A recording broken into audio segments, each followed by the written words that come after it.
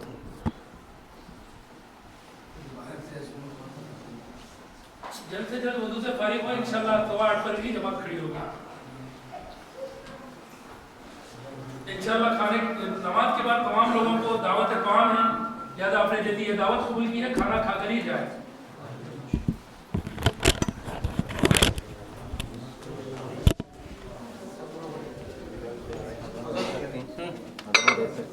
نہیں, آج اچھا نہیں ہوا.